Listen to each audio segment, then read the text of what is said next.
Member for Pomio. Thank you, Assistant Speaker. Midok, thank you, lo. You look Saulomina. To be the Prime Minister, should not be stopped, but thank you, through. Immediately, law and order. But I think today many of our young people are engaged in law and order because we need to maybe support them through many economic activities. So my point is with regard to supporting the Prime Minister's comment yesterday to growing our economy through downstream processing. Mr. Assistant Speaker, the Prime Minister in his maiden speech when he was elected as in the 11th Parliament made fundamental policy statements on agriculture and downstream processing as priorities for the Marape Rosa government. He made mention of this in many of his meetings and even during his international meetings. During the recent international engagement as President yesterday, he made mention of delivering PNG's country's statement on the 77th UN Assembly on the 22nd of September. Mr. Speaker, the PM said, and I quote, PNG's ability to industrialize and invest in downstream processing whilst building greater levels of value add, utilizing our vast resources and non-renewable resources. He outlined our industrialization agenda as we approach the 50th anniversary of our independence. Mr. Assistant Speaker, including our desire to become a net exporter of both renewable and non-renewable resources through downstream processing, off quote. PM mentioned that the agriculture sector must be honest, and particularly at the rural level through price and freight subsidies that will empower the rural families to sustain their livelihoods as a revenue source in growing our rural communities, our economies.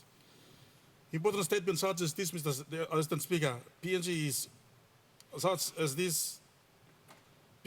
is working towards becoming a major supplier of organic primary and fisheries produce to global markets or in our nearest neighbors in Asia cannot be taken lightly. These are fundamental policy statements made by our Prime Minister. The question is, does the Department of Agriculture, Livestock, Coffee and other economic sectors capturing these statements? Do we have plans and strategies for our agricultural commodities that are ready for downstream processing for the overseas markets? We're expecting ministerial statements from some of these economic ministers this week. The ministers and the departments must align themselves to implement the government policies, especially in agriculture and livestock. As a coffee growing district, we need to know how CIC is addressing the coffee berry borer.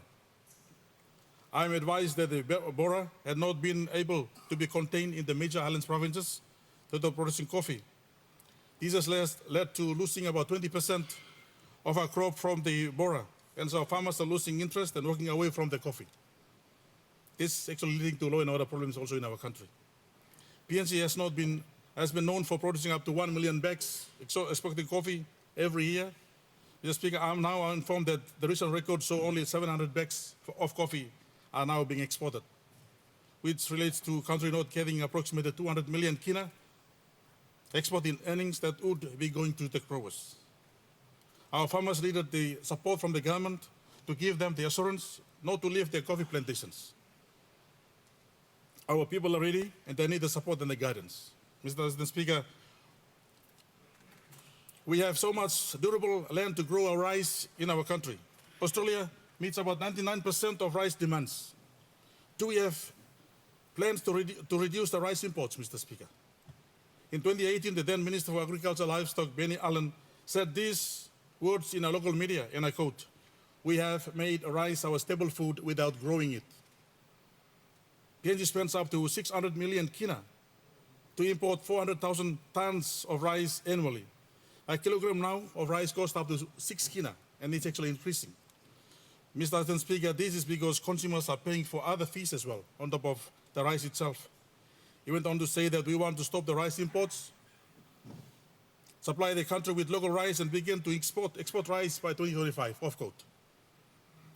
4 years ago, Mr. Assistant Speaker, where are we now? nothing much has happened. The only change is the increasing volumes of imports and the increasing cost of rice. The PM in his capacity made these announcements.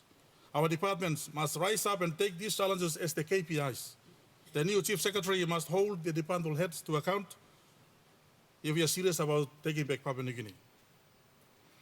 Mr. Speaker, our view is that the key departments of agriculture, livestock, coffee, oil palm are still organizing their staff arrangements. The government must work with the districts that are ready to implement the government priorities to meeting the downstream processing agenda. Pomio district, Mr. Assistant Speaker, has huge potential for agriculture. And not forgetting fisheries and tourism. We've made decision to build coffee factory and we've committed and allocated funds for this. We are also working with other private partners to grow rice. We have allocated 20,000 acres of land for this purpose, Mr. Assistant Speaker. Our investors have had the soil tested in Australia.